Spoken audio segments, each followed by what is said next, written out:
Y en un momento yo les doy el, ¿cómo se llama? El cue. El cue, exactamente.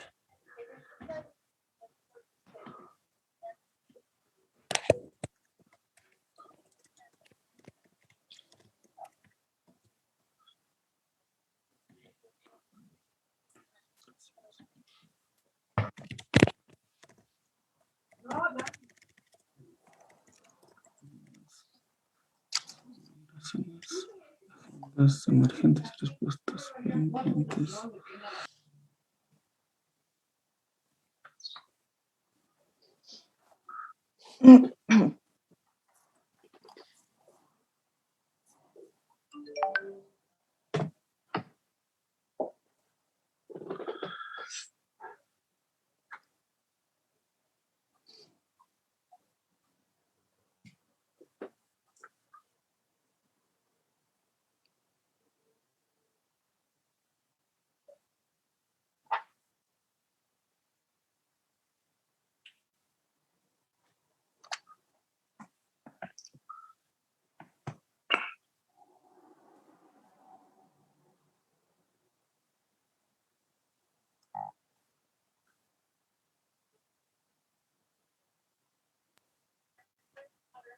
Listo, ya estamos en vivo.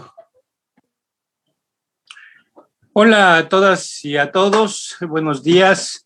Gracias por acompañarnos a este espacio mensual que tiene el Seminario de Investigación en Juventud, correspondiente a mayo, y que ahora lo organizamos junto con un seminario hermano de la UNAM, con el SUDIMER, y vamos a tener un conversatorio muy interesante, además muy actual, por el tema que nos está vinculando en todo el asunto migratorio en torno a Estados Unidos, Centroamérica, México, y vamos a precisamente a abrir este conversatorio sobre movilidades y migraciones, agendas emergentes y respuestas pendientes.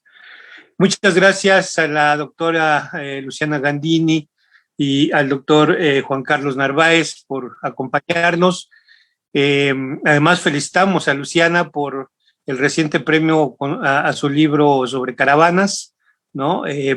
Muchas felicidades.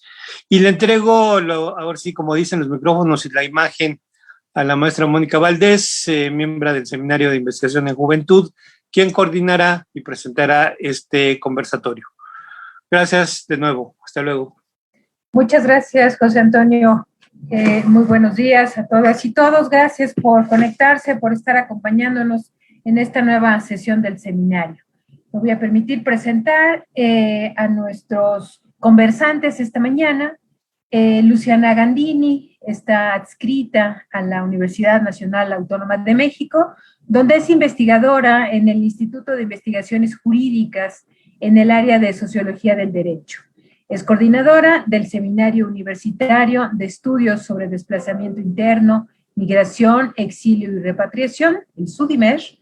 Es Non-Resident Global Fellow en el Migration Policy Institute en Washington y fue investigadora visitante en el Center for Latin America and Latino Studies de American University, también en Washington. Es especialista en políticas migratorias y de refugio en México y América Latina, inserción laboral y sociojurídica de personas en movilidad en flujos migratorios sur-sur y sur-norte. Sus investigaciones más recientes incluyen los temas migraciones internacionales, desarrollo y derechos humanos, migración voluntaria e involuntaria, éxodo venezolano y caravanas migrantes centroamericanas y métodos de investigación social, cualitativa y cuantitativos. Desde abril de 2020 ha estado investigando los impactos de la crisis sanitaria de la COVID-19 en la inclusión y el acceso efectivo a derechos de las personas migrantes y refugiadas en América Latina.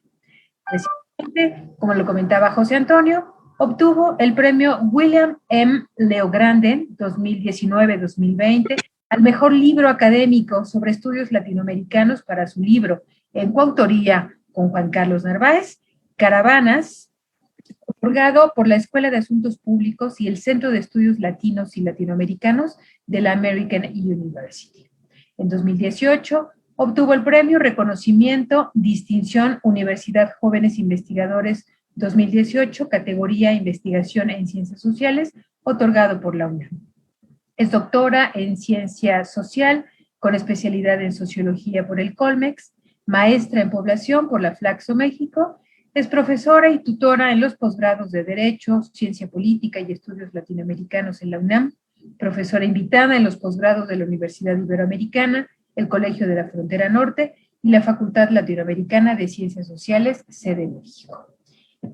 Juan Carlos Narváez, nuestro segundo invitado, es doctor por la Facultad de Humanidades de la Universidad de Leiden, Países Bajos, y candidato a doctor en Ciencias Sociales, con especialidad en Sociología por la Flaxo, sede México.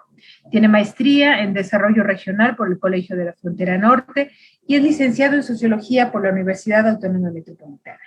Ha realizado estancias de investigación en la Universidad de Minnesota, campus Ciudades Gemelas, en la Universidad de la Ciudad de Nueva York, campus Lehman College, y en la Universidad de Montreal. Desde hace más de 2 décadas, colabora con agencias gubernamentales, académicas, de la sociedad civil y organismos internacionales, realizando investigación de frontera y aplicada alrededor de las migraciones internacionales, las políticas migratorias en México y la región del Norte y Centroamérica. Trabajó como director de investigación para políticas públicas del Centro de Estudios Migratorios de la Unidad de Política Migratoria de la Secretaría de Gobernación. En 2015, fundó Imalab Social Asociación Civil. Desde entonces y hasta la actualidad ha acompañado proyectos para el sector público y privado como consultor de la OIM, el UNFPA, la OIT, el PNUD, el ACNUR, UNICEF, entre otras. Recientemente culminó una estancia como investigador postdoctoral adscrito al Instituto de Investigaciones Jurídicas de la UNAM, en donde coordina el taller de monitoreo de política migratoria. Es miembro del SUBIMER y del Sistema Nacional de Investigadores del CONACYT. Bienvenidos, Luciana, Juan Carlos, muchísimas gracias por su tiempo, gracias por compartir este espacio con el SIG, y solo advertir a quienes nos siguen, a quienes están con nosotros en la sala, debido a compromisos, Luciana estará con nosotros la primera hora del conversatorio, justo en este diálogo con Juan Carlos, y la segunda hora de nuestro seminario. Juan Carlos se quedará con nosotros en la sala para seguir el diálogo con todos los asistentes. Así que les paso la palabra. Nuevamente, muchas gracias por acompañarnos. Adelante, Juan. Bueno, pues muy buenos días a todas y a todos. Mónica, muchísimas gracias por esta presentación tan generosa y tan extensa. José Antonio, pues muchísimas gracias también por esta invitación y por poder seguir haciendo este trabajo en sinergia tanto con el SUDIMER y el SIG, del cual pues vienen muchos proyectos. Tenemos un libro en puerta, ¿no? Y pues una emoción también estar en esta mañana compartiendo con todas y todos. Y bueno, Luciana, pues muchas gracias. Me emociona mucho también estar aquí platicando contigo. Estamos totalmente en casa, entonces será una plática creo que muy reflexiva y sobre todo creo que viene muy bien a tono con el momento en el que estamos, ¿no? Parece que estamos en un momento en el que vamos a hacer un corte de caja, ¿no? Parece que el proceso pandémico va hacia abajo, ¿no? Parece que ahora sí vamos a entrar a la nueva normalidad o a la nueva normalidad. Entonces, creo que es un buen momento para reflexionar sobre todos los procesos migratorios, las dinámicas, las trayectorias, las respuestas gubernamentales, o sea, qué ha sucedido a lo largo digamos, yo diría que del 2018 hacia acá, ha sido un torbellino de eventos, ¿no? Que ha transformado de manera radical el panorama migratorio en México, en la región de Centroamérica y también en las relaciones que tenemos con el vecino del norte, con Estados Unidos, que también, o sea, vale la pena mencionarlo en este momento, también ha marcado mucho la dinámica de la agenda migratoria, ¿no? Vamos a platicarlo más adelante, pero incluso actores que no existían, como los MPPs, ¿no? Que hoy día los tenemos en la agenda, pues prácticamente surgieron a partir de la imposición de política migratoria estadounidense hacia México. Muchísimas gracias, Luciana.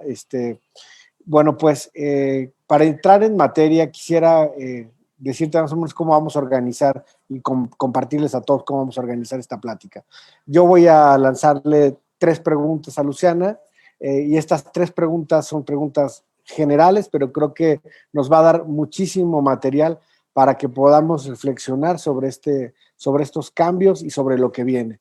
Y un poco la primera pregunta, Luciana, tiene que ver con que nos ayudes como a contextualizar de manera muchísimo más profunda estos cambios en las dinámicas, esas transformaciones en las trayectorias migratorias en los últimos años en México y en la región. Sabemos que tienes mucho trabajo de campo, tanto en México como en Centroamérica, y que también todo el proceso de trabajo que has llevado con la migración venezolana te da absolutamente todo este panorama para poder hablar de estas transformaciones en la región, en México, en la región, y quizá más allá de la región. Entonces, la palabra es tuya, Luciana. Muchas gracias. Bienvenida. Muchas gracias. Gracias, Juan. Muy buenos días a todas y a todos. Antes de empezar este diálogo, quiero agradecer la invitación a José Antonio, a Juan Carlos, a Mónica y a todo el SIG. Como decían los colegas, esta es una de varias actividades que venimos emprendiendo en conjunto. La verdad es que el Seminario de Investigación en Juventudes tiene una gran experiencia, es pionero en los seminarios en la universidad, así que me da mucho gusto que tengamos esta alianza para potenciar varios puntos que tenemos en común. Así que muchas gracias por eso, y muchas gracias por este diálogo en particular. Bueno, la pregunta, como decía Juan, y como estamos en casa y entre amigos, Juan ayer en la noche me compartió las preguntas, así que vamos a dialogar improvisadamente sobre ello, pero me parece muy bien porque creo que nos permite eso, hacer un gran diálogo, y además luego dar la palabra. Me gustaría mucho que podamos tener un tiempo para intercambiar ideas con los participantes del seminario y con quien esté viendo la transmisión. Entonces, yo creo que, como decía Juan, hay un cambio radical, ¿no?, en México y en la región latinoamericana.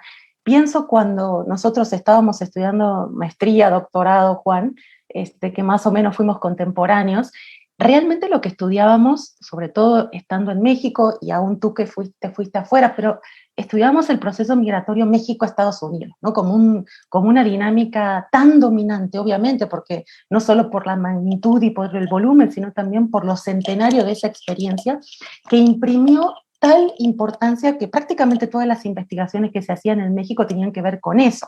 Es más, yo diría que en realidad lo que ha ocurrido es que eso nos dotó de un instrumental y herramientas tanto teóricas como metodológicas utilizadas en el resto del mundo, ¿no? O sea, observar la migración México-Estados Unidos fue una migración de la que aprendimos, de la que teorizamos y que trasladamos hacia otros contextos.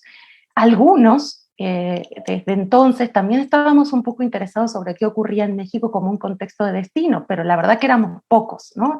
Y debo decir que, por supuesto, hay colegas que tienen mucho tiempo estudiando eso, la dinámica de la frontera sur, lo que para algunos es una frontera porosa y para otros no, pero digamos ahí también hay un grupo de colegas, diría yo, con un papel subordinado al peso que tenía la dinámica de México con Estados Unidos. Y en ese sentido yo creo que hay que identificar algunas características que para mí tienen que ver con cómo cambiaron la dinámica en México o en el sistema migratorio México, Centroamérica, Estados Unidos, pero también en América Latina en su conjunto, ¿no? Quizás hay 2 que para mí empiezan siendo fundamentales y que son un poco contemporáneos o concomitantes y que uno refuerza al otro. Uno de ellos tiene que ver con los cambios en los causales de la migración. Y ahí me parece que eso imprime una dinámica quizás más global, no solamente en la región latinoamericana, sino también en el mundo entero, es decir, y me estoy refiriendo a la mayor presencia de lo que denominamos flujos mixtos o migración forzada, es decir, el peso de la migración no elegida, de la migración involuntaria, más allá de todos los debates que podemos tener sobre qué significa involuntario, dónde está el límite entre la voluntariedad y la involuntariedad, pero por eso me parece que este concepto de flujos mixtos que alude a 2 grandes situaciones. Una, cómo en una misma corriente migratoria, en un mismo flujo, coexisten personas con distintos causales que promueven la migración, pongamos de ejemplo las caravanas migrantes, y ahí encontramos personas con persecución de bandas, el narco, crimen organizado, violencias estructurales e institucionales por parte de los estados, tanto por acción como por omisión, pero también violencias domésticas, en fin, un conjunto amplio de causales que entrarían en lo que denominamos migración forzada, pero junto con otros que, y quizás producto de esos mismos situaciones estructurales, genera una gran marginación económica y necesidades de tipo económico-laborales. Eso, digamos, diríamos que son migrantes de tipo económico desde una mirada clásica, ¿no? También eso se da en una misma persona, es decir, una misma persona a veces tiene un conjunto enorme de factores que promueven su migración, y a veces eso hace que sea difícil decir por qué migró. Migró porque no tiene por qué comer, o migró porque en realidad por la sequía que hay en el corredor seco en Centroamérica, pues se quedó sin poder cosechar y las herramientas que tenía pues la vendió, y eso hace que no tenga que comer. En fin, digamos, ahí hay un círculo complicado que genera esta migración mixta, y creo yo que esa es una característica no solo, insisto, de la región, sino también de otras partes del mundo. Eso me parece que va de la mano, bueno, ¿a qué nos lleva esto? Y quizás esto lo podemos hablar también más adelante, a esta composición también de migración y refugiados o solicitantes de la condición de refugiado. Durante muchos años los que estudiamos migraciones y movilidades, hablamos de migraciones, y en paralelo corrió una línea de investigación que tenía que ver con el asilo, el refugio, prácticamente no se tocaba. Y hoy, para los migrólogos, digamos, es ineludible entrarle al tema del refugio y del derecho de asilo, y cómo esto, qué puntos tienen en convergencia y no, ¿no? Eso es un punto que dejo ahí anotado, y me parece que no es menor, porque empieza el tema de lo difuso, de si son potenciales solicitantes de protección internacional, en fin, y nos obliga a ampliar la discusión en la literatura. Y yo diría que esto va de la mano también de cambios en las políticas migratorias, porque eso me lleva a hablar de la direccionalidad de los flujos, ¿no? Es decir, una característica relativamente novedosa es, y eso no es porque no existiera, sino porque ha adquirido otro cariz, es la direccionalidad de los flujos con un predominio de migración sur-sur, ¿no? Y eso se da en otras partes del mundo, pero yo diría que sí es una característica muy importante de la última década, incluso menos de la región latinoamericana, ¿no? ¿Y eso por qué se da? Bueno, ahí es donde entra el tema de los cambios en las políticas migratorias. Las políticas migratorias del norte global, en este caso de Estados Unidos, pero también de varios otros países de Europa, se han vuelto más restrictivas, más militarizadas, más criminalizantes, y eso generó un cambio de rumbo para muchos migrantes que hubieran ido originalmente hacia el norte, al norte global. Y diría yo que en realidad eso hace que México se convierta entonces en un país de destino. El año pasado escribí un breve artículo en una revista de difusión de la UNAM, donde el título es algo así como México como destino deseado u obligado, ¿no? Y entonces eso nos lleva a discutir qué tanto México es el destino que las personas deciden, o se termina convirtiendo en el destino porque en el paso hacia el norte pues se quedaron en el camino, ¿no? Y esto tiene que ver con esta fusión entre migración y refugio. Y cerraría diciendo algo más en esto de que ha cambiado las dinámicas, y me parece que algo que también ha cambiado son la modalidad de migrar, ¿no? Las caravanas nos han mostrado un nuevo ejemplo, una nueva expresión migratoria de cómo migrar en grupos, y en realidad las caravanas que hemos visto en los medios de comunicación han sido la expresión más visible, pero como ya decíamos, en un proyecto que tuvimos desde el 2008 con Juan Carlos y con Aletia Fernández de la Reguera, seguimos el tema de las caravanas, y lo que vimos es que esas grandes caravanas de miles de personas, entre una y otra había cientos y cientos de miles de pequeños grupos por goteo de pequeñas caravanas, ¿no? Y hoy podríamos discutir qué tanto las caravanas se están dando, pero por el mar, eso hablábamos con Juan Carlos justo en estos días, la migración de África a Europa, caravanas a nado, ¿no? Parecería que no solo es el tema de trasladarse por tierra. Cierro diciendo que el tema de las caravanas es algo que lo tenemos muy presente en el caso mexicano, pero en realidad en otras partes de la región latinoamericana estos flujos se los conoce también como los caminantes, ¿no? Y ha estado protagonizado por población venezolana que fundamentalmente ha migrado a países limítrofes, pero también se ha trasladado a otros países por Latinoamérica de manera a pie, ¿no? Y esto nos imprime una mayor vulnerabilidad, mayores riesgos y desprotección para la población que se traslada de esa manera en todo el territorio latinoamericano. Yo dejaría acá como unos primeros puntos que me parece que nos cuestionan en gran medida lo que sabíamos o lo que conocíamos sobre migración.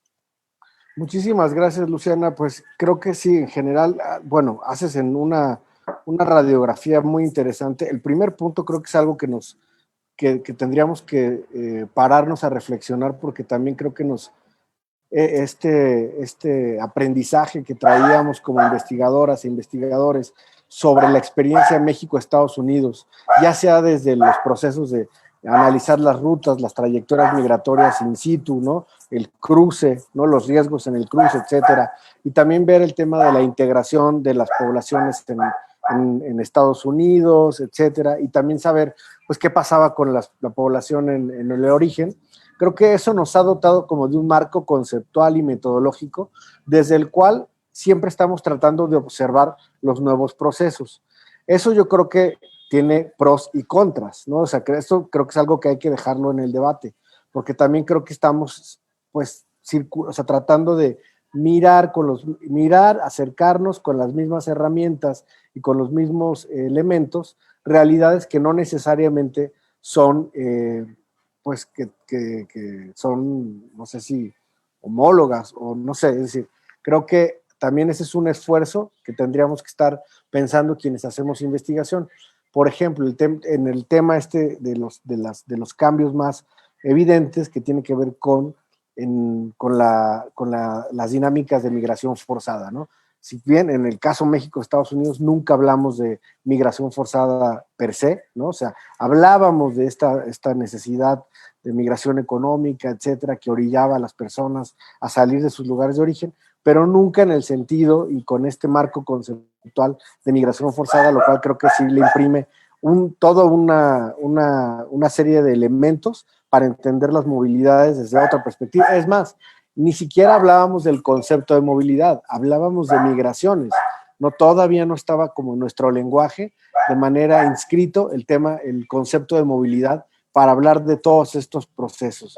Otro punto que me parece súper interesante y que también creo que vale la pena es cómo las agendas comenzaron a empalmarse, ¿no? O a converger, la agenda de migración irregular y la agenda de personas refugiadas, que de alguna manera no se había tocado tampoco, porque tampoco era tan visible observar estos procesos. Las caravanas nos enseñaron y nos dejaron ver una serie un conjunto de personas migrando de manera irregular en un principio, entrando a un estado o nación o cruzando una región, para después entrar en este proceso de solicitud de condición de refugiado, y que incluso algunas personas tampoco en la propia caravana o en estos contingentes tampoco se sabían todavía como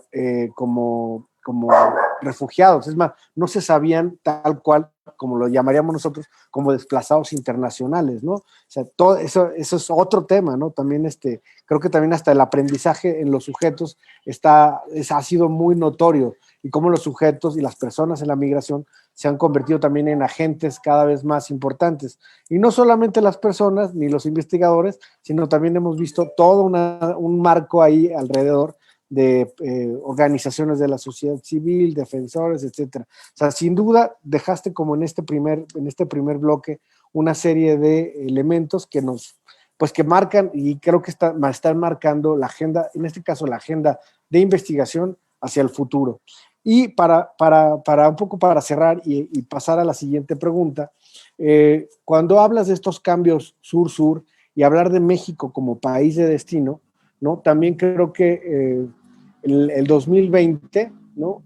Fue un momento en el que orilló a muchas personas, ¿no? a quedarse en México de manera atemporal, es decir, que estaban a lo mejor en un proceso de solicitud de asilo en Estados Unidos en MPPs, o que venían como en estas caravanas rezagadas o por goteo que se dieron todavía durante principios del 2020 y que algunos se quedaron en la frontera sur y se movieron hacia el centro del país, o gente que se movió de las fronteras hacia el centro. Es decir, vimos toda una serie de reacomodos que justo hablan de esto, y ahí me gustaría justo que nos ayudaras como a entender este cambio de perfil de México en este contexto de movilidad. ¿Qué es lo que ha pasado? Yo sé que tienes información sobre qué ha pasado, el acceso a la salud, a la vivienda, al trabajo. ¿Qué pasó en el 2020 con el tema México en el 2020, y lo iremos viendo a lo mejor en el 21 recabando información, se convirtió en país de destino para todas estas personas? ¿Se quedarán estas personas? ¿Cuál es como tu perspectiva sobre este cambio en el perfil de México como país de destino?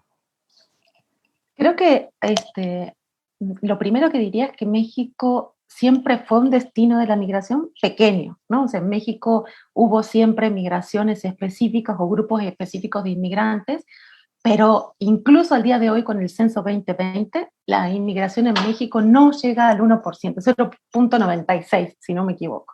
Y del censo anterior, es decir, la década pasada ahora, aumentó de 0.84 a 0.96, ¿no?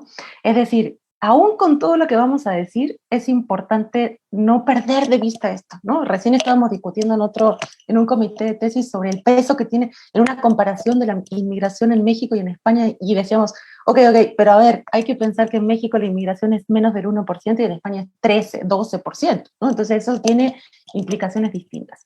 Yo creo que una primera aspecto que mencionaría es cómo la migración en México durante muchas décadas fue una migración selectiva, y eso tuvo que ver con las políticas. Ahí hay que leer todos los trabajos de Pablo Yankelevich sobre cómo nos muestra el enorme esfuerzo que hizo México desde hace 2 siglos atrás para acá, para tener una migración con un perfil selectivo, el blanqueamiento que se buscaba de la raza, en fin, un montón de temas sobre eso. Pero tuvo visos también de recibir a población en condición de necesidad de protección internacional, y ahí hay que recordar el tema de los exilios español, argentino, y luego el refugio guatemalteco, ¿no? Entonces, creo yo que asociábamos mucho la inmigración en México antes con perfiles específicos, algunos de ellos selectos, como en el caso de los exilios más calificados, y otro perfil que era el perfil de migración fronteriza, ¿no? Básicamente guatemalteca y con algunos otros colectivos centroamericanos. Por supuesto, también hay otras comunidades, pero no las mirábamos, ¿no? Hay tesis sobre comunidades chinas, judías en México, pero grupos pequeños o reducidos. Creo que lo que ha pasado en los últimos años es cómo el perfil se ha hecho mucho más heterogéneo en distintos temas, ¿no? Un perfil heterogéneo, en primer lugar, en términos de nacionalidades. Si observamos la cantidad de personas que han solicitado la condición de refugiado en los últimos años en Comar, son más de 80 nacionalidades, ¿no? Por supuesto, el 15% está concentrado en centroamericanos, venezolanos, y en algún que otro año ha tenido peso cubanos y haitianos, pero no es menor decir que hay 80 tipos de nacionalidades solicitando la condición de refugiado en México, ¿no? E incluso extracontinentales. Me parece que ese es un dato no menor para pensar que la migración se está haciendo mucho más heterogénea.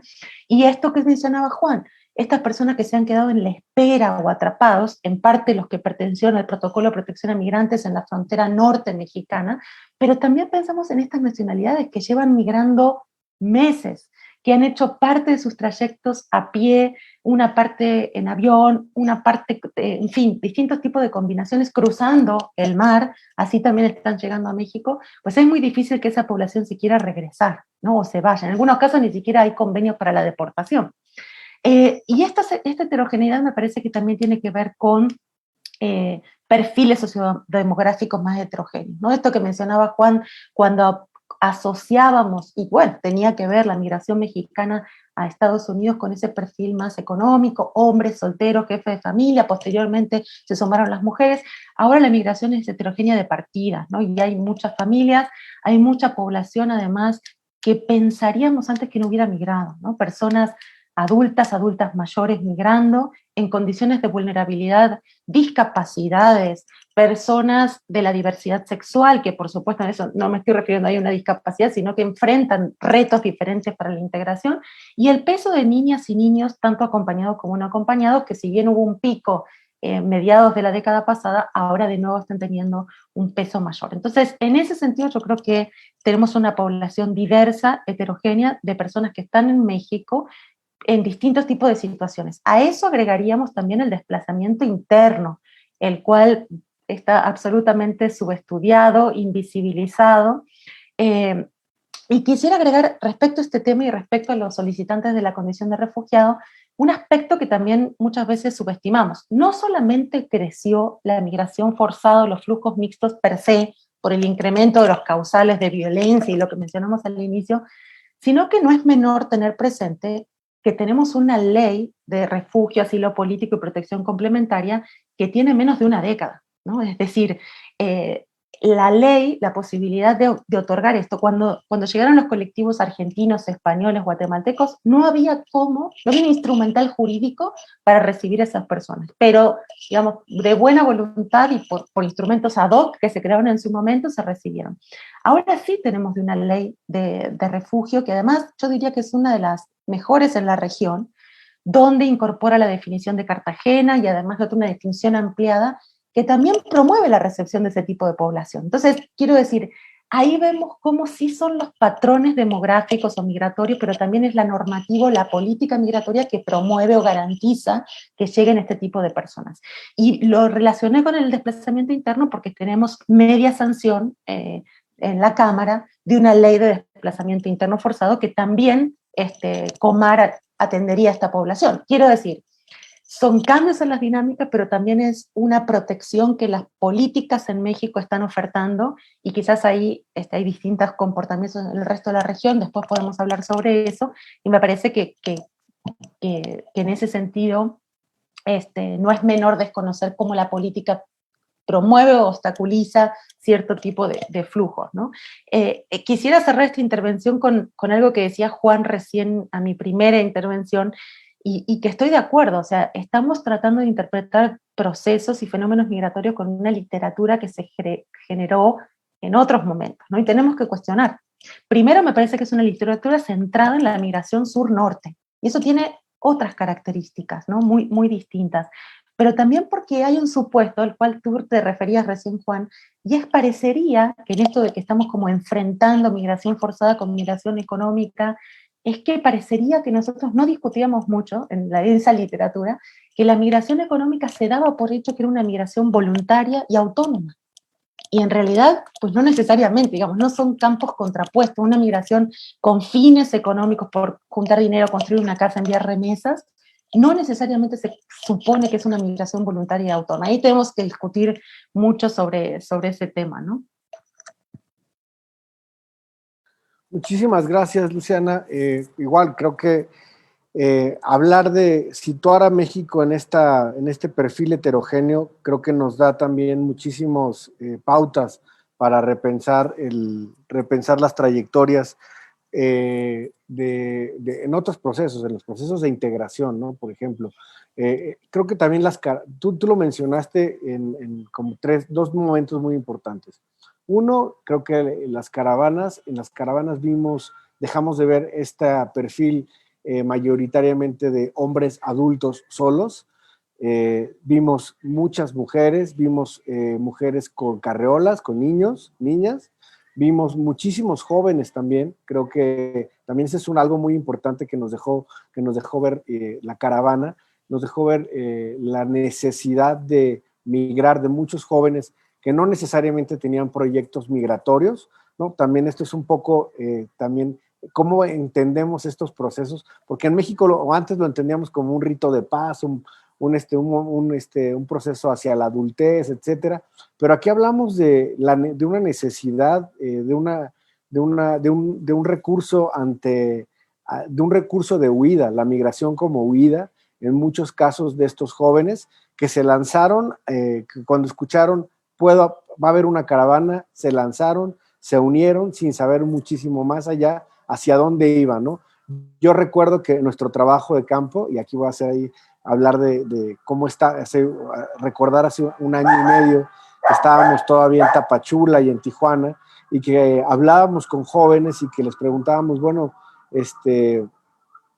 ¿tú cuál es tu plan de hacia dónde vas, no? Y la gente, y los chavos nos contestaban un poco que pues salieron sin plan, realmente incluso no tenían ni siquiera como dimensionada la distancia, ¿no? O sea, llegar a Tapachula y saber que todavía faltaba muchísimos kilómetros para llegar a la frontera norte, era como una sorpresa, o sea, aunque ha habido muchas campañas de organismos internacionales, de la propia agenda gubernamental de los países de Centroamérica y de México para informar sobre los riesgos de la migración y sobre las distancias, etcétera, pues vimos ahí que aunque hay información y que se dota de información a las y los jóvenes, muchos jóvenes estaban ahí en Tapachula sin saber que faltaban 3,500 kilómetros para llegar hasta Tijuana, ¿no? Y que no se y era un recorrido todavía como de 50 y tantas horas que se convertiría quizá en años para muchos de ellos. También hablamos, me acuerdo que estábamos en la puerta de la estación migratoria y que justo tú lo mencionaste con las personas extracontinentales, ¿no? Cómo incluso salieron sin saber una gota de español y nosotros hablamos en un español fluido y que aprendieron en el camino.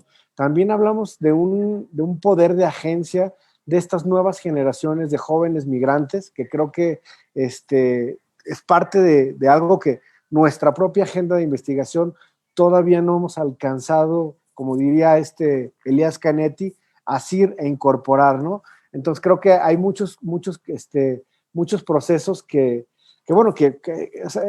esta charla creo que justo era importante porque nos marca como un corte de caja sobre lo que veníamos trabajando, observando, incluso esto de con qué marcos conceptuales, metodológicos, interpretamos la realidad. Creo que vale la pena cuestionarlo de manera contundente.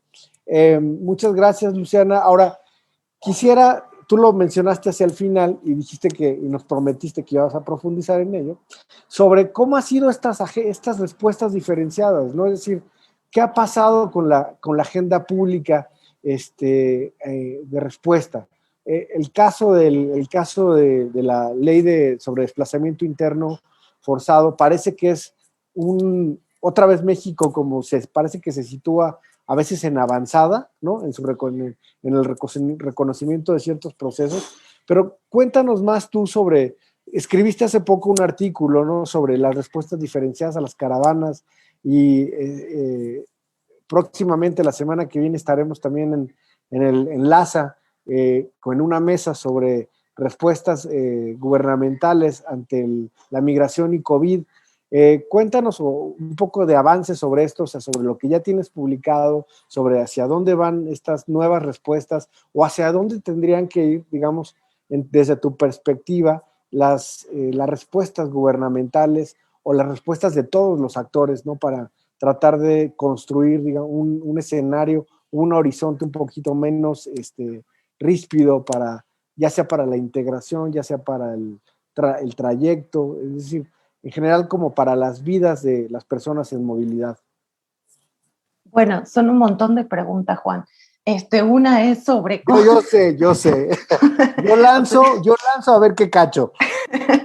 O sea, una es sobre, bueno, qué ha pasado, cómo se ha respondido, cuáles son las respuestas institucionales, políticas, tanto en México como en América Latina, y otras como agendas, ¿no? Quizás podemos empezar por esta parte de qué hay hasta ahora, ¿no? Y en todo caso, luego hacemos una reflexión conjunta, sé que es un tema que te apasiona mucho, sobre las agendas pendientes en la política pública, en la política migratoria. Creo que este artículo al que te referías de las respuestas diferenciadas, específicamente yo analicé cómo se respondió desde la política migratoria mexicana a las caravanas, ¿no? Y cuál era mi conclusión de ese artículo, y es cómo ante un mismo tipo de población, que es esta a la que nos referíamos al inicio, esta población de flujos mixtos, que tiene un poco de forzada, que tiene un poco otras características, pero que la composición es la misma en la caravana 1 que en la caravana 20, digamos. Lo que hizo México fue ir cambiando el tipo de respuestas políticas para atender a las caravanas. Y eso, digamos, ahí hay toda una discusión que a mí me apasiona, que tiene que ver con cómo categorizamos o catalogamos o clasificamos a la población migrante.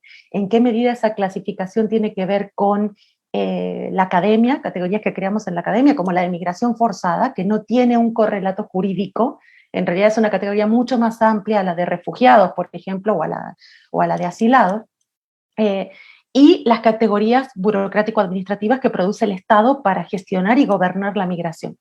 Y en ese sentido creo que ahí es súper interesante, hay un paralelo muy, muy interesante de hacer con lo que pasa en América Latina en general. Es decir, mi conclusión de ese artículo tenía que ver con que ante cada arribo de estas oleadas de caravanas, la política migratoria mexicana cambió la forma de recibir. En unas primeras oleadas recibió dando solicitudes de la condición de refugiado, y ojo, dar solicitud de la condición de refugiado no significa dar la condición de refugiado, es iniciar el trámite, y luego hay que ver si eso procede. Y dar de manera masiva solicitudes de la condición de refugiado puede ser tan contraproducente como no darlas, ¿no? ¿Por qué? Porque no todo el mundo es un potencial solicitante de la condición de refugiado, justo por esto de flujos mixtos, hay que atender caso por caso, como decía una agente migratoria que vimos en el puente entre México y Guatemala, y le decía eso a las personas que llegaban en una mini caravana, es caso por caso, porque hay que ver cuál es tu situación. Otras oleadas se respondieron con visas humanitarias de manera masiva. Ahí, ¿qué ocurrió? Lo contrario, ¿no? Y eso nos lo decían agentes de ACNUR y otras organizaciones internacionales. Aquí al revés, no nos permitió identificar a aquellas personas que corren riesgo la vida, ¿no? Que corre riesgo su vida, que su agente de persecución puede cruzar, el agente persecutor puede cruzar la frontera Guatemala-México, que sabemos que es ampliamente cruzable y muy factible que eso suceda. Nos han dicho las propias personas que están en la plaza Hidalgo en Tapachula y vio a su agente persecutor enfrente, ¿no? Entonces, tampoco es la solución dar visas masivas humanitarias sin considerar la condición de refugiado. Y así fue cambiando la respuesta, incluso dando visas de visitante regional, lo cual es, digamos, no tenía nada que ver con lo que necesitaba la población de caravanas, ¿no? O sea, ahí sí que ni refugio, ni visa humanitaria, lo que hizo fue darle un permiso para estar 7 días en el sur de México, y claramente no es lo que necesita una persona que está huyendo de las persecuciones que puede tener en su país de origen. Esto decía yo que tiene un claro correlato con lo que ocurre en América Latina. En América Latina el desplazamiento de población venezolana ha sido el desplazamiento con mayúsculas, no solamente porque no hemos tenido un desplazamiento en menos de un quinquenio de casi 6 millones de personas, que además se dirige a otro país de la región latinoamericana, 80% de esos 6 millones está en un país latinoamericano, convirtiendo prácticamente toda la región latinoamericana en un contexto de destino, en receptores, ¿no? O sea, no solo México se convirtió en un receptor, sino que muchos otros países, pensemos en Colombia, Ecuador, Perú, Brasil, etcétera, y muchos otros de la región. Pero uno diría, bueno, si es el mismo tipo de desplazamiento, son personas que huyen de una crisis, de una hecatombe económica, institucional, política, lo que ha ocurrido en Venezuela, ¿por qué se responde de manera tan distinta? Y algo que me parece interesante es ver cómo las legislaciones, no solo la mexicana es una legislación reciente, sino que en muchos países latinoamericanos hay relativamente nuevos marcos normativos, tanto para la migración como para la condición de refugiado, y esos marcos han sido en poca medida puestos a prueba, ¿no? En muchos casos, México también, no hay una reglamentación completa de esas leyes de migración o de refugio. En varios países de la región está la posibilidad de tener una visa humanitaria, dice la ley, pero no hay reglamentación de cómo se implementa. Entonces, a esa misma población venezolana que se desplazó, es la misma, ¿no? Por los mismos motivos, en cada país de América Latina se les fue respondiendo de manera distinta. Es más, en muchos de los países, sobre todo en el caso de Perú y Colombia, pero también luego Ecuador y otros, Chile en su momento, generaron respuestas ad hoc y específicas para la población venezolana, categorías jurídicas para recibir a la población venezolana. Y ahí cabe preguntarnos, pero no tenemos leyes que nos permitan recibir a la población, ¿por qué tenemos que crear estas categorías? Categorías que además se vencen en poco tiempo, o sea, por un año, al año hay que renovar y hay que generar un conjunto de elementos. Quizás los casos que destacan en el resto de la región latinoamericana son los de México y Brasil, que son los únicos 2 países, diría yo. Ahora Colombia está empezando a responder, pero los únicos dos que identificaron a esta población como una población con necesidades de tener la condición de refugiado, ¿no? México inicialmente estuvo en el primer lugar, luego pasó muy por adelante Brasil, porque no solo aplicó la definición ampliada de Cartagena para otorgar refugio, sino que también lo hizo bajo el procedimiento prima facie, que hizo de manera masiva, otorgó miles y miles de condición de refugiado. Y ahora quizás la medida más reciente es el Estatuto Temporal de Protección para Migrantes que implementó Colombia hace pocos meses para regularizar. Colombia, hace poco hablé con un funcionario de Colombia y decía 1 millón este año y 800.000 el año que viene, o sea, 1.800.000 entre este año y el próximo año, ¿no? Entonces creo que esto marca la pauta de una región nueva en el manejo de la migración, nueva en el diseño de políticas de gobernanza migratoria, que tiene que responder también a flujos nuevos y flujos masivos, con el instrumental que tiene, pero que no ha terminado de diseñar, muchos de ellos muy progresistas y pro derechos humanos, pero nos pone el desafío, y me parece que eso lleva al segundo punto, pero quizás te paso un poco la palabra, Juan, sobre cuál es la agenda entonces que se avecina en la región y en México, ¿no? O sea, ¿cuáles son los principales desafíos en política y gobernanza migratoria? Muchísimas gracias, Luis. Sé que es difícil y es súper complejo, sobre todo creo que tratar de ir tratando de responder desde la agenda pública a toda esta heterogeneidad. Creo que una gran pregunta es ¿cómo hacemos? Un poco voy a decir algo así. También a veces tendríamos que pensar en ser empáticos con quienes construyen las respuestas públicas, ¿no? Porque ¿cómo se hace desde cuando te pones en los zapatos de quien diseña la política pública para responder de manera integrada a todas estas necesidades tan heterogéneas, ¿no? Ya sea por perfiles de salida, por perfiles sociodemográficos, por motivaciones, incluso por el deseo de permanecer o de continuar la ruta. Es decir, México, en este sentido, ya pensando solamente en México, está ante un reto súper complejo y robusto en el sentido, creo, tiene muchísimas frentes que atender en términos de la agenda pública de movilidad. Pienso si no lo tocamos esta mañana, pero pienso también en todos los jóvenes retornados, ¿no? Es decir, simplemente no sabemos si hablamos de integración o reintegración, no sabemos, o sea, hay muchos temas ahí por ahí que están pendientes. Y también ahora pensar no solamente en la forma en la que, pues, pensemos en una regularización masiva, ¿no? En México, que bueno, de masividad llegará que a 60,000, 80,000, si acaso, 100,000, si decimos que no estamos contabilizando quizá muchos contingentes o muchos grupos o enclaves de migrantes irregulares, pero 100,000 en este país de 126 millones de habitantes, pues no es nada, ¿no? Sin embargo, creo que lo que sí podríamos hacer es comenzar a ubicar, algunos organismos internacionales lo han hecho, ACNUR, con estos programas de reubicación, ubicar ciertos enclaves donde se pueden hacer algunas acciones públicas, sobre todo para el tema de la integración en estos contextos, ¿no? Porque creo que ese es un reto, un súper reto que tenemos, no solamente abrir los procesos y flexibilizar los procesos, por ejemplo, para que las personas puedan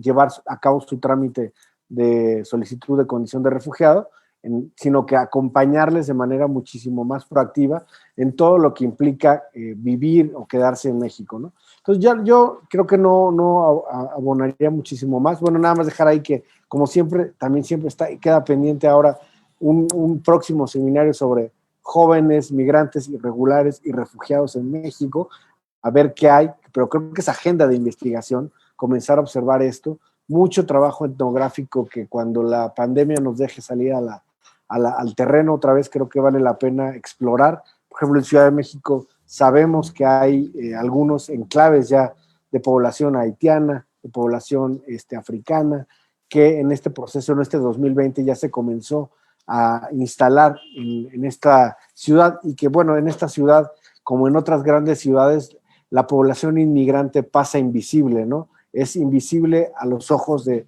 todas y todos, solamente cuando sucede algún evento que mueve la agenda mediática, volteamos a verlo, pero ahí están y creo que vale la pena que desde nuestros diferentes trabajos, pues nos esforcemos en visibilizar y en tratar de interpretar de manera un poco más ad hoc estos procesos, ¿no? No sé si Luciana, si quieres cerrar con algo o pasamos a preguntas.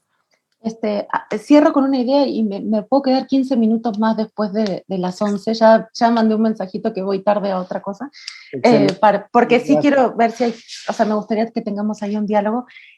Yo creo que esto que decía Juan, o sea, 2 puntos me gustaría resaltar de esto que acabas de decir. Uno es esta idea de la invisibilización de la población inmigrante en México, y tú me decías en un momento sobre las respuestas de la protección social y yo me fui por otro lado y ya no quería ser más extensa. Los invitamos la semana que viene a nuestra mesa de LASA, donde vamos a hablar mucho sobre eso, sobre cómo se ha respondido en el contexto de la pandemia en comparación a cómo se respondía antes en términos de protección social de población migrante y refugiada, pero me parece que el tema de la invisibilidad muestra, el ejemplo es ese, ¿no? Cómo la mayoría de los programas, reglas de operaciones, iniciativas, etcétera, no especifican sobre el acceso a la población migrante y refugiada. Ayer tenía una conversación con colegas de Comar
del Estado ni del Estado nacional, ¿no? O sea, durante mucho tiempo estudiamos que la política migratoria era de nivel nacional y era competencia nacional y del Estado, pero lo que nos ha mostrado la realidad en los últimos años es que hay muchos actores en la gobernanza migratoria y sobre todo de la cooperación internacional, actores como de las organizaciones internacionales, las agencias de la ONU como ACNUR y OIM, y el ejemplo que mencionaba hace rato de la regularización de Colombia es un buen ejemplo.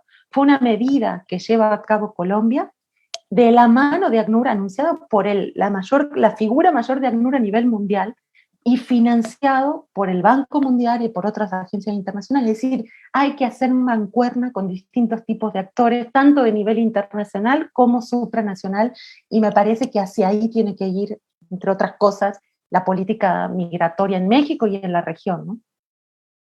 Muchas gracias. Bueno, pues entonces pasamos después de este cierre a preguntas y respuestas. No sé si en esta sala hay alguna pregunta, en el chat de Facebook, no sé, en las diferentes plataformas en las que estemos, ¿no?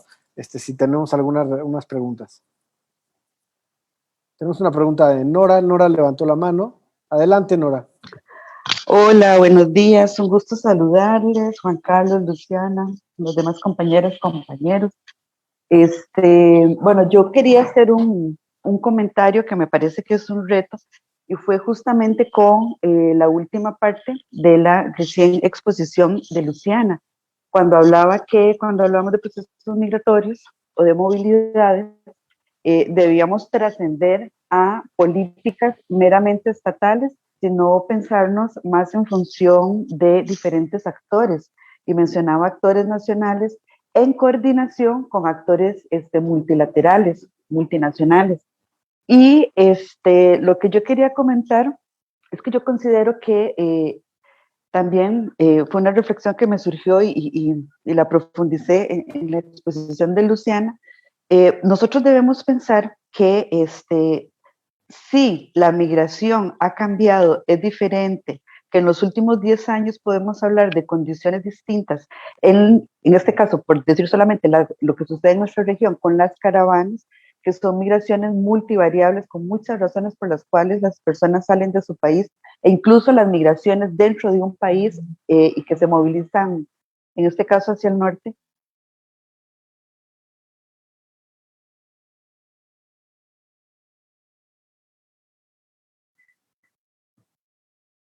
Creo que te perdimos, Nora. Ahí me escuchan. Ya te escuchamos, gracias. Ah, ok. Y si el juego internacional también ha variado, ¿verdad? Las relaciones económicas, las relaciones militares, el gran poderío que hay en las corporaciones y sobre todo la gran concentración de riqueza que hace que la variable de desigualdad se pueda ver ya no solamente a nivel nacional, sino que se vea a nivel mundial, ¿verdad? Podemos hablar de la desigualdad con las mismas características, los mismos indicadores que usamos en nuestros países, los podemos aplicar en el plano internacional, mundial. Entonces, si tenemos esta nueva condición y una globalización tan exacerbada como la que tenemos con nuestras grandes corporaciones, que es quizás el punto más nodal en todo esto, yo creo que hay un gran reto, y es un gran reto en el derecho internacional, para dejar de ver las migraciones como asuntos meramente nacionales con apoyo de personas que por alguna razón, ONGs u organismos, intentan trabajar y paliar un poco las situaciones o bajar las condiciones negativas que estas poblaciones tengan. Creo que se debe cambiar. Hay un reto, tiene que haber un reto porque son formas de movilizar y son personas que deben ser cuidadas por los estados y por el derecho internacional. Hago una analogía con el interés superior del menor, que son personas que tienen una vulnerabilidad muy específica, que deben ser cuidadas por los mayores, por los estados, por sus condiciones particulares. Y me parece que en una relación análoga deberíamos empezar a ver y analizar el tema de las personas migrantes, las personas que transitan, y sobre todo las que lo hacen en condiciones de muchísima vulnerabilidad.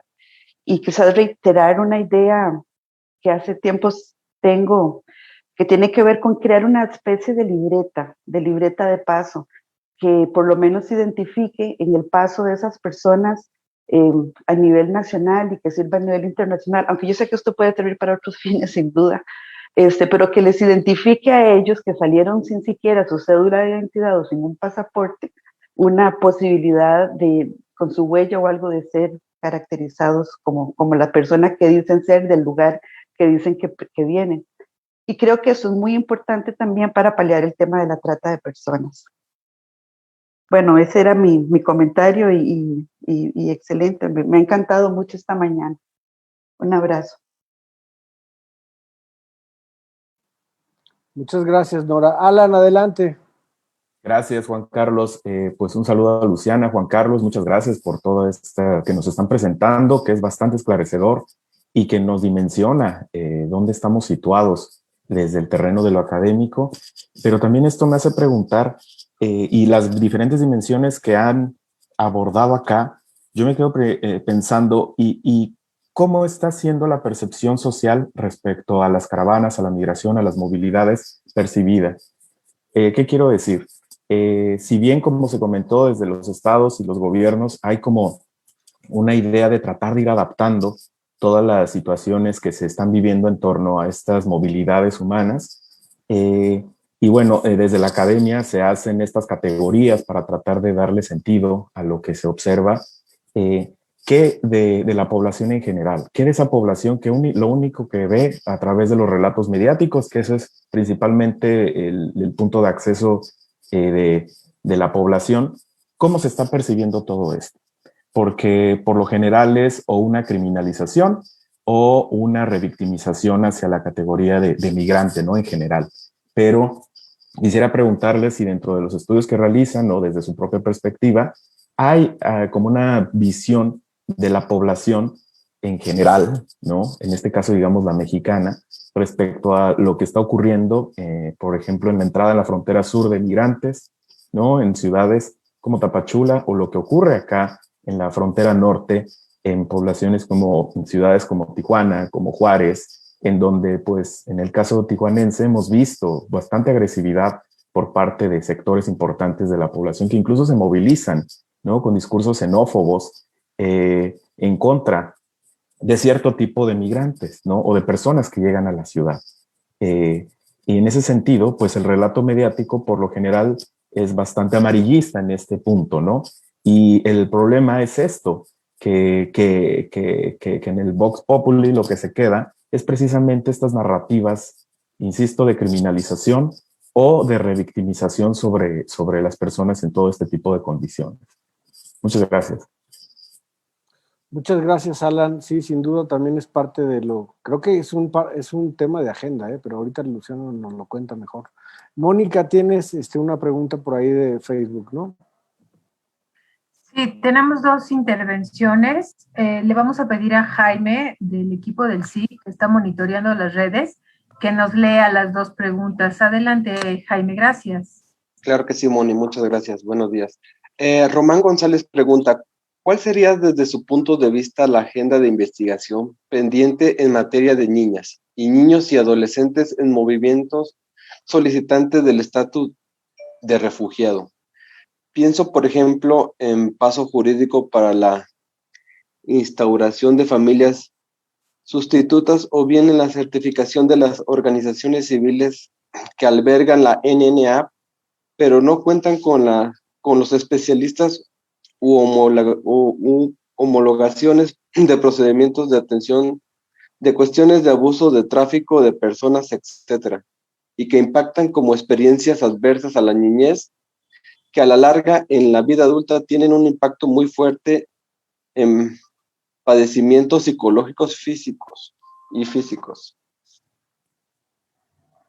Por otra parte, Tamara Aide Segura pregunta, felicita al conversatorio y tiene alguna pregunta que dice que hasta qué punto de aquellos migrantes que regularizan su trámite de refugiados en México y cuántos su objetivo final en Estados Unidos. Es decir, cómo saber si los refugiados están quedando en México y cuántos utilizan plataformas para irse a Estados Unidos. Y otra pregunta, ¿cómo han impactado los mitos en las políticas públicas hacia los migrantes? Muchas gracias, Jaime, y muchas gracias, Tamara y Román.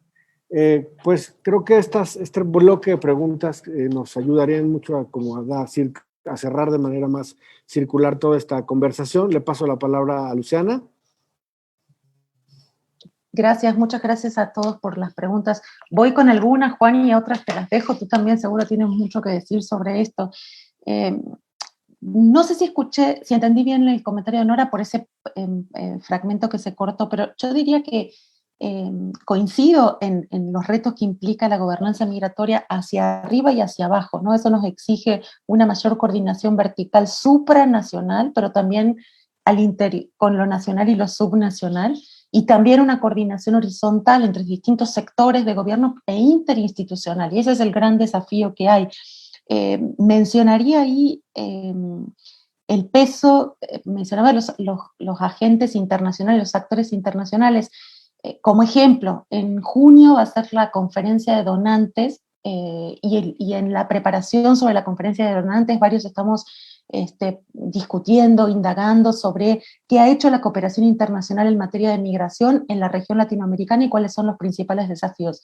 Y lo primero que quiero decir es que todas estas respuestas que tuvo la población latinoamericana a la población venezolana, que ha sido llamada por algunos colegas como una respuesta generosa, creativa y de apertura, pues tampoco sería posible sin el apoyo de la cooperación internacional, ¿no? Hay millones y millones de dinero que han puesto actores de distintos países, Canadá, Estados Unidos, Japón, Alemania, España, para eso, y actores de la banca multilateral y demás.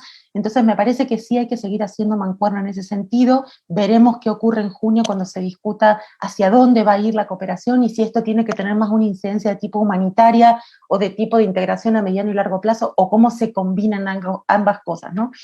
Una colega de sociedad civil de Perú me decía los otros días en una reunión en preparación de los donantes, me decía, es que el equilibrio es cómo hacer para dar el pez y enseñar a pescar, ¿no? Y creo que ese es un buen ejemplo. ¿Cómo haces para atender lo inmediato, lo humanitario, pero a su vez para integrar a la población a largo plazo? Respecto a lo de la tarjeta, bueno, ahí tendríamos mucho que discutir. Hace poco me dijeron que la Ciudad de México está volviendo a dar la tarjeta huésped, y eso era, por lo menos para la Ciudad de México, había sido una buena iniciativa. Ojalá, no sé si podemos hacerlo a nivel regional, eso exige acuerdos de cooperación regional, que no sé si podemos garantizar, pero al menos que el interior de los países se pueda hacer. En relación al comentario de Alan, estoy de acuerdo, y yo agregaría que no solo es un tema del relato mediático, sino también cómo el rol de las autoridades puede generar discriminación y xenofobia. O sea, la política genera hacia abajo ese tipo de discriminación. Y voy a mencionar 2 ejemplos de eso. Tú decías el caso de Tijuana, y me impactó la reacción de la comunidad tijuanense, y bueno, Juan sabe mucho más de eso que yo, porque conoce mucho más de cerca el caso, y porque ha vivido en Tijuana, y porque adora Tijuana, como muchos adoramos Tijuana. Pero creo que ahí el punto es, recuerden las declaraciones del alcalde de Tijuana en ese momento, ¿no? Entonces, no es solo la reacción de los medios de comunicación y solo de la comunidad.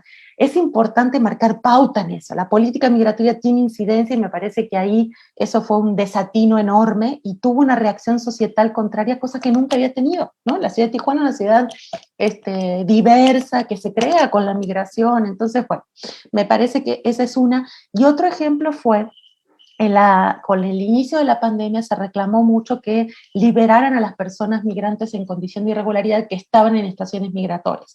Yo diría, no solo en condición de irregularidad, adentro había un poco de todo, solicitantes de la condición de refugiado, bueno, en fin. ¿Y qué se hizo con esas personas?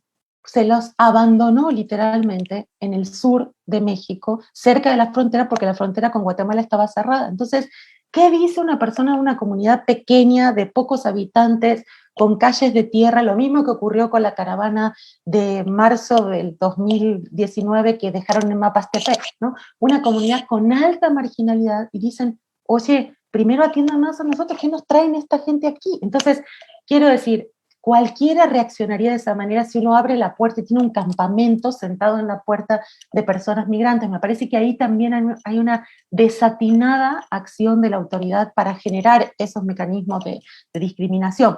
E insisto en lo que decía antes, si los sistemas de protección social fueran generalizados, también habría menos discriminación. En cambio, decir migrante, nacionalidad mexicana, tener INE, decir acceso al servicio de salud, acceso al servicio de educación. Entonces, creo que hay mucho por hacer también desde arriba y por parte de las autoridades, ¿no? Digo algo más, y Juan, si quieres te paso la palabra. Yo diría, ahí tengo una pregunta de Román también sobre los niños. Solo hay un comentario aquí breve, y es que recuerden 2 hechos nuevos, o relativamente nuevos o cercanos, que es la armonización de la ley de niñas, niños y adolescentes, algo que se vino pugnando mucho tiempo para que esté armonizado con la ley de migración, y la segunda, que es más reciente todavía, que fue el pronunciamiento para que no haya detención de niñas, niños y adolescentes en estaciones migratorias. Me parece 2 hechos importantes, pero, y esto también lo había nombrado Nora, eso solito no basta, ¿no? Porque no detener a niñas, niños, adolescentes, pero separarlos de sus familias, dejarlos, no hay digamos, no está citado el sistema del DIF con el Instituto Nacional de Migración. No sé si estamos respetando el interés superior del niño o vamos en contra. Entonces me parece que no solo es esos cambios, por supuesto, imprescindibles, necesarios. De hecho, nadie tendría que estar en condición de detención, no solo los niños, hay muchos problemas en ese sentido, pero me parece que hay que acompañar esas acciones con otras que aceiten los mecanismos de niñez con los mecanismos de migración. Y cierro haciendo un comentario sobre lo de Tamara, sobre hasta qué punto los refugiados en México quieren quedarse en México o se van a Estados Unidos. Y voy a tomar ahí un estudio que hizo ACNUR con CEPAL hace un par de años. Juan mencionaba un ejemplo de buena práctica de coordinación de sectores, tanto incluso sector privado como gubernamental e internacional, que es este programa de relocalización de población migrante de la frontera sur empezó en Saltillo, pero ahora se extendió hacia otras ciudades del centro. Y en ese estudio lo que hicieron fue medir qué tanta de esa población que se movió de Chiapas hacia el centro, mucho más cerca del norte, siguió estando en ese programa y qué tanta no. Y de todos los relocalizados, solamente perdieron contacto, lo cual podría hacer suponer que es gente que cruzó a los Estados Unidos, el 4% de esa población. Me parece que ese es un indicador no menor y que nos hace ver cómo las personas que huyen de su país quieren ir a donde sea, ¿no? Cuando necesitan protección, excepto algunas que, y ahí eso nos lleva a otro debate, ¿no? ¿Qué tanto tiene derecho a elegir la persona refugiada, dónde quiere el refugio?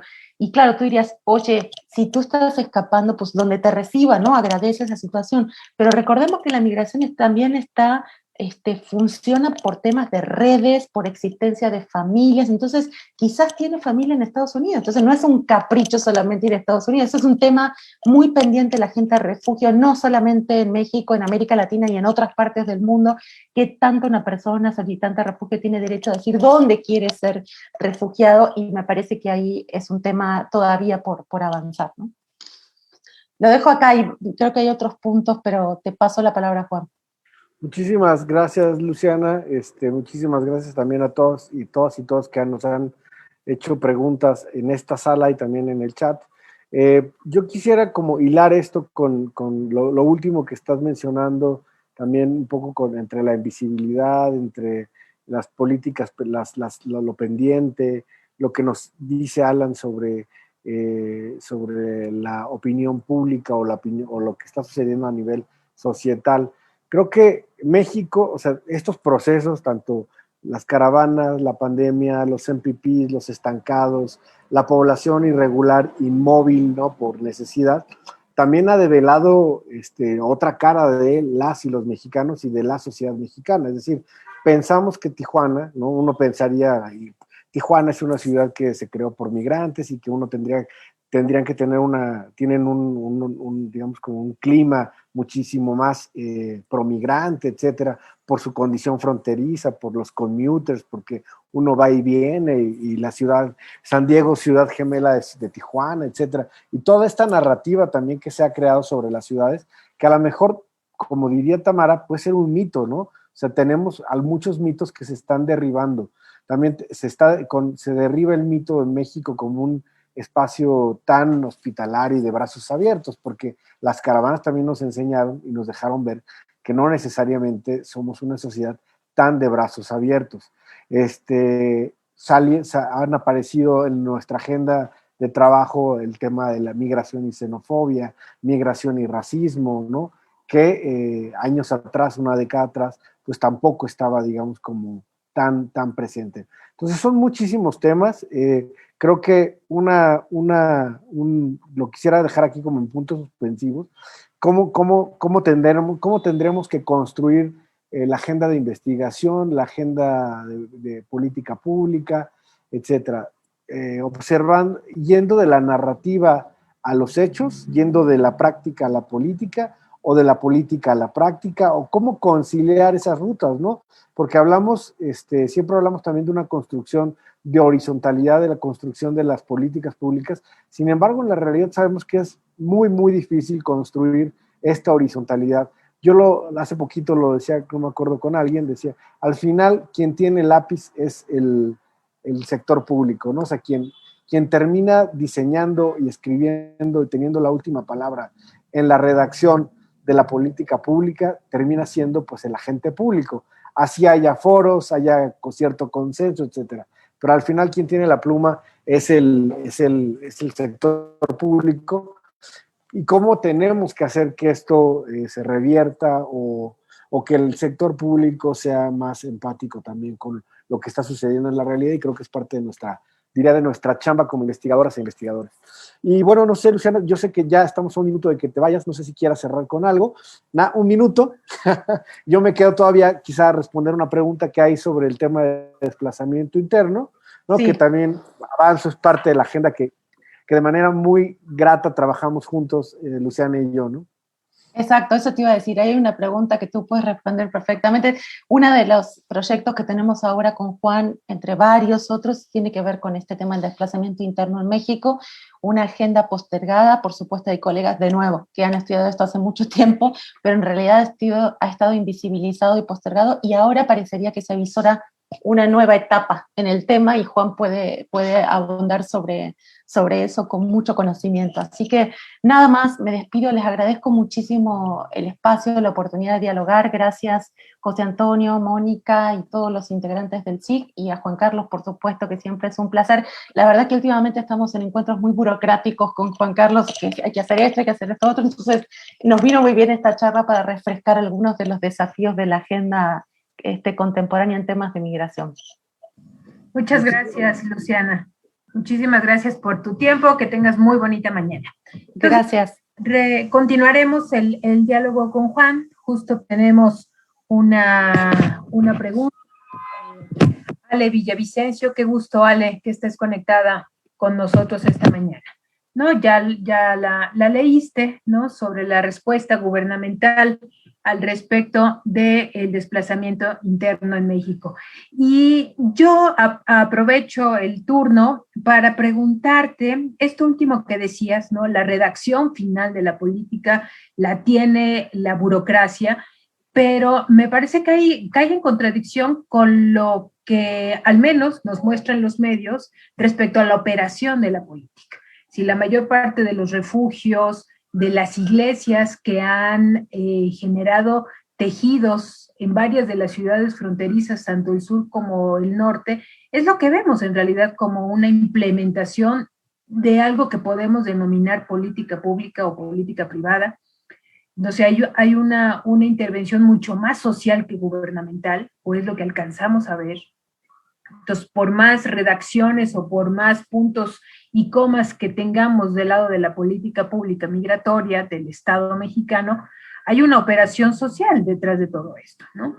Y quisiera también aprovechar y preguntarte algo que colocaba ya Luciana sobre las contradicciones o la falta de andamiajes legales o normativos sobre la protección hacia los niños, niñas y adolescentes, ¿no? Los dramas que hemos presenciado sobre los niños no acompañados, los adolescentes no acompañados, ¿no? ¿Qué es lo que esperamos como Estado, como gobierno para, no sé, mejores marcos regulatorios, mejores redes de apoyo, estos adolescentes que están migrando?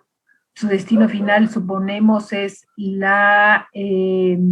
reunirse con su familia. No sé, un poco que nos pongas el panorama al respecto. Gracias, Juan. Gracias, Moni. Pues sobre esto último, creo que lo voy a contestar antes de que se me vaya, quiero contestarlo de manera intuitiva casi. Creo que con el tema de los niños y las niñas que están migrando, que migran de manera no acompañada, y que, digamos, como que está todo este andamiaje normativo y que se ha trabajado mucho por ello. Creo que lo primero es que quisiéramos que no sucediera, ¿no? Ese es lo primero. Quisiéramos que las condiciones estructurales que arrojan a las niñas y a los niños a migrar solos no sucedieran. Entonces también creo que mucha de la agenda pública tiene que ir en un contexto premigratorio. Es decir, creo que también parte de lo que hemos analizado, y esto lo he analizado junto contigo en proyectos que hemos estado trabajando en Centroamérica, tiene que ver con la agenda de intervención pública. ¿Dónde se está, digamos, como poniendo la inversión y el dinero para atender el problema público en la migración, o dónde se tendría que estar poniendo? Se tiene que poner en el contexto antes de la migración, en acciones premigratorias, o en la migración o en la posmigración. O sea, si son tres momentos: el premigratorio, el migratorio y el posmigratorio. Donde, o sea, lo dejo aquí un poco como para pensarlo, ¿dónde tendríamos que estar invirtiendo o pues poniendo todas las fuerzas, ¿no? Y la inversión pública y de organismos internacionales, como dice Luciana, ¿no? En estas agendas de donantes, ¿dónde se tiene que poner este dinero? Y hablamos de dinero y de acciones de intervención. Ahora, esa es la primera respuesta, y la dejo entre respuesta y pregunta, ¿no?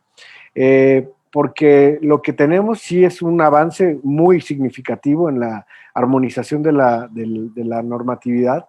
Sin embargo, como siempre, lo que falta es la implementación de esto y la reglamentación como tal. Es decir, tendría que haber, paralelo a esto, una serie de presupuestos que sabemos que cada día hay menos, ¿no? Menos presupuesto para implementar acciones de tipo construcción de albergues, etcétera. Entonces, creo que ese es un tema también pendiente, ¿no? Dar como continuidad y a estos procesos normativos vía reglamentos y vía presupuesto, es decir, ley sin presupuesto es letra muerta finalmente, ¿no? Y creo que otro tema que dices que es que, y ahí tiene que ver con la política, o sea, la política migratoria, ¿dónde está, no? Es decir, o ha estado en la sociedad civil, o está en la sociedad civil realmente, o es la política gubernamental, o hablamos entonces de otro tipo de intervención, tendríamos que estar hablando de otro tipo de intervenciones sociales, donde hubiera realmente una sinergia entre la burocracia, ¿no? Que diseña la política y que tiene la pluma en la mano y que también tiene los presupuestos, y aquellos que están trabajando en terreno todos los días, que es la sociedad civil, y que de alguna manera hemos visto que por ejemplo, en términos de gobiernos locales, muchos gobiernos locales al final han terminado por, en sus prácticas de política migratoria, han absorbido o interiorizado las prácticas de la sociedad civil para llevarlo a los gobiernos locales o gobiernos municipales, lo cual nos abre otra agenda de trabajo, es decir, cómo realmente encontrar estos vasos comunicantes entre la práctica y la política, ¿no? La política como tal, pensada desde lo gubernamental, o la otra política pensada como en esta sinergia de actores. Y me regreso un poco nada más a este tema del desplazamiento interno, que también es lo mismo, es un poco lo mismo pensar en la agenda pública y en la ley.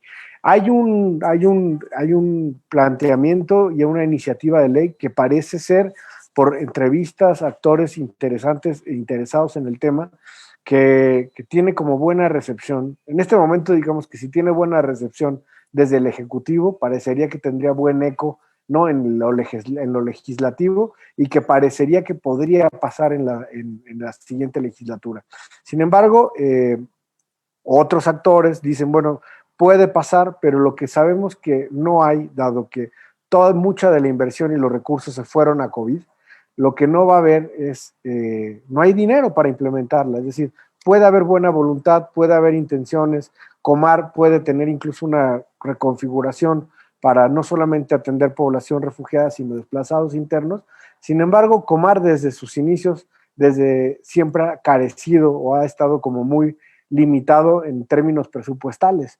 Entonces, aquí implicaría un esfuerzo muy importante desde el Ejecutivo para que se inyectara presupuesto directamente y del Legislativo a la Comar para atender este fenómeno. Sin embargo, el fenómeno se atiende de manera local. Chiapas tiene una legislación, Sinaloa tiene una legislación, en Chihuahua están trabajando también con el tema ahora muy importante. Digo, muchos de nosotros nos conocimos en Ciudad Juárez, ¿no? Y en Ciudad Juárez nos tocó hace 1 año y medio, más o menos, o no sé si ya 2, pero presenciar estos campamentos de población mexicana en la frontera, esperando la cita para solicitar asilo en Estados Unidos, ¿no? Población desplazada interna que digamos que estaba paralizada en Chihuahua, en Ciudad Juárez, y que seguramente siguen ahí, ¿no? Porque estos procesos de la solicitud de asilo, hemos visto que en Tijuana, pues Alan, que está muy cercano a esta realidad, sabe que de 100 a 1 le contestarán en positivo y 99 quedarán como varados, y que justo esa es parte de esa población que no sabemos, Tamara, si después de haber sido rechazada su solicitud de asilo en Estados Unidos, comenzará con una solicitud de refugio en México, o bien se quedará en México de manera irregular, ¿no? Y en este proceso de invisibilidad, pues pueden estar ya hoy a lo mejor en Guanajuato, en Aguascalientes, en Puebla y en otras ciudades donde poco a poco hemos visto que se ha ido dispersando la población inmigrante irregular. Y creo que esto es parte de la agenda también, ¿no? Estas serie o estos enclaves que vamos a comenzar a ver y en todo el país, y ahí es donde vamos a ver la respuesta, la respuesta societal y de opinión pública ante enclaves, ¿no? Yo siempre, bueno, es algo que me gusta como hacer la reflexión, ¿no? Siempre pensamos en ciudades globales y en Nueva York y en estas ciudades que tienen grandes poblaciones de inmigración y que puedes encontrar el barrio colombiano, ecuatoriano en Queens, etcétera, ¿no? Y que finalmente es lo que dices, bueno, es una ciudad global y puedes encontrar comida y oferta gastronómica y cultural de todos lados, ¿no? Sin embargo, México, a ver, ahora sí, que México está preparado para tener esta feria de las culturas todos los días, todo el año, permanentemente, o nos gusta observar esta realidad desde lejos. Es como una pregunta también ahí que dejo como para la discusión y no para responderla hoy, pero que vale la pena cuestionarnos de manera incluso individual sobre esto, ¿no? Y ya, creo que ahí me quedo, Moni. Muchas gracias, Juan. Pues no sé si tengamos más intervenciones. Estamos revisando las redes, ya no tenemos ninguna otra pregunta en nuestras transmisiones simultáneas, creo. Y regreso yo a la sala Zoom. No sé si alguien tenga alguna otra intervención, quiera tomar la palabra. Adelante, José Antonio.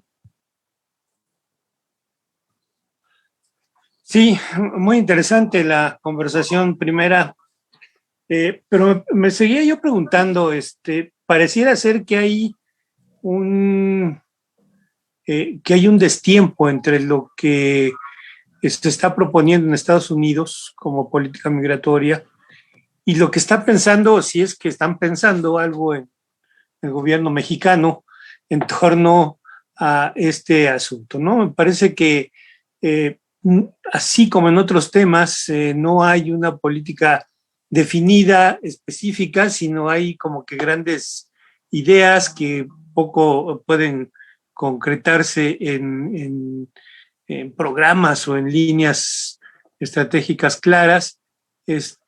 ¿Cómo ves, Juan Carlos? ¿Hay algún empate o vamos a ir siempre a contrapelo y un poco resistiéndonos en torno a lo que está proponiendo Estados Unidos? ¿O cuál es tu pronóstico de la política migratoria en México, en específico con estos temas que parece ser que la Guardia Nacional es el mejor instrumento migratorio? Entonces, ¿cuál sería tu opinión en torno a esto? Pues, difícil tu pregunta, José Antonio. Creo que sí hay o sea, para la primera creo que sí hay un desfase, siempre es un desfase, y que eso le imprime a la política migratoria mexicana históricamente una perspectiva reactiva, ¿no? En México se ha tenido poca oportunidad o poca voluntad para implementar una política proactiva, una política migratoria proactiva. Aún siendo un país que tiene una emigración a Estados Unidos centenaria, ¿no? Es decir, uno pensaría que tendríamos que tener ya muy, muy planchada una perspectiva de reintegración de población retornada o de familias que concluyen un ciclo migratorio en Estados Unidos y deciden regresar a México. O sea, no tenemos un planteamiento claro en ese sentido. Ha sido más bien coyuntural, una coyuntura muy importante que marcó este ritmo, aunque siempre tuvimos esta migración cíclica de retorno, pero hablábamos de retorno voluntario, pero cuando en la crisis de 2007-2008 Estados Unidos, ahí fue donde siempre estuvo esta siempre como expectativa o incluso temor, ¿no?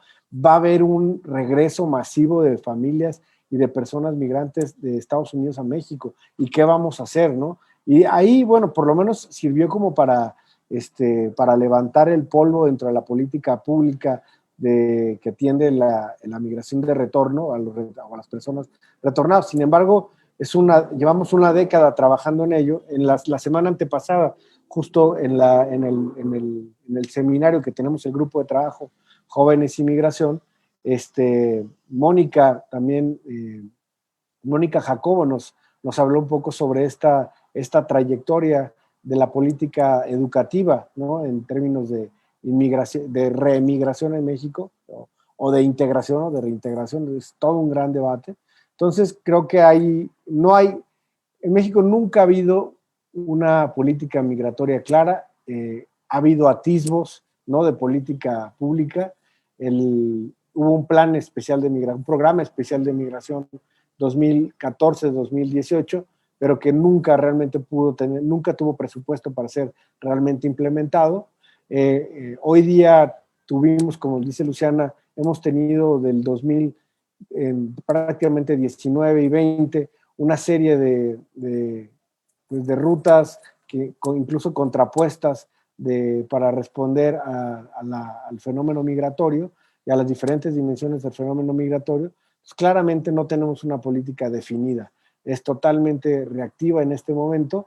Sin embargo, pues creo que nunca es mal momento para repensar el curso del diseño de respuestas públicas, ¿no? Y otro punto es que quizá, y un poco pensando en la propia pregunta de Moni hace rato, es como, pues, si las respuestas viables no vienen desde el apoyo gubernamental, pues al final del día quienes tenemos la responsabilidad somos la sociedad, ¿no? Finalmente, la sociedad civil, nosotros como académicos y como actores que están interviniendo en la realidad del fenómeno migratorio de todos los días, ¿no? Entonces, de manera también, para cerrar, creo que de manera muy desafortunada, creo que hemos, en el discurso público, y por ejemplo aquí lo digo muy en el sentido de lo que escuchamos en las mañaneras, escuchamos un discurso anacrónico, ¿no? Es decir, hablar otra vez de los migrantes mexicanos que nos mandan remesas, ¿no? Como estos héroes que están sosteniendo a la patria, etcétera, pero que al final del día, pues, es un discurso, pues, que parece que no tiene diálogo, ¿no? Porque es como muchas gracias, pero desde acá, ¿qué se está haciendo por las personas que retornan? ¿Qué se hace por las personas en origen? ¿Qué se hace por las generaciones que están en Estados Unidos? ¿No? Por las segundas generaciones, por las generaciones intermedias, por las terceras generaciones, ¿qué se está haciendo realmente de manera proactiva? Entonces, pues yo lo que escucho a veces es con este discurso sobre las remesas, es como, y lo voy a decir aquí, es como este discurso que Fox los colocó como héroes, ¿no? Como los héroes de la patria que estaban mandando las remesas. Creo que es un discurso incluso en perspectiva de desarrollo muy anacrónica, ¿no? Y con esto me quedo, José Antonio, Moni. Muchas gracias, Juan. Pues muy, muy rica esta mañana en el debate, que ha sido, me parece, un excelente preámbulo para una invitación que tenemos. Tenemos a partir de la próxima semana un curso justo sobre estos temas, curso sobre migración y jóvenes, que entre varios colegas del grupo de investigación de procesos migratorios y juventud les estamos haciendo. Le extendemos la invitación todavía. Estos días se pueden inscribir, serán 4 semanas de trabajo con estos y otros debates. Les invitamos a que se inscriban. Una segunda invitación, el próximo miércoles 2 de junio a las 5 de la tarde, el grupo de trabajo sobre redes digitales y jóvenes nos invitan a una charla con el doctor Fernando Domínguez de la Universidad Veracruzana, con la presentación de Interacción Social, Juventudes y Redes Sociales Digitales. No se la pierdan, más información en todas nuestras redes. Y bueno, pues agradecer a quienes nos siguieron tanto en la página de Facebook del SIG como en Sudimer, que siguieron esta transmisión. Gracias por sus preguntas, por sus felicitaciones. Saludos también de Gaby y Polo. Juan, muchas felicitaciones para la mesa, para esta organización que hiciste. Te agradecemos mucho esta colaboración. Y sin más, pues gracias a quienes se conectaron en nuestra sala Zoom. José Antonio, si quieras despedir esta transmisión. Pues solamente reiterar también los agradecimientos a Sudimer por esta colaboración, podemos pensar que va para largo. También agradecer a todos los asistentes a esta reunión mensual que tenemos y los esperemos dentro de un mes también con algunas otras temáticas vinculadas a jóvenes. Muchas gracias y cuídense mucho. Muchísimas gracias a todas y a todos y saludos. Que tengan muy bonito día, tarde, noche. Hasta pronto, muchas gracias. Hasta luego.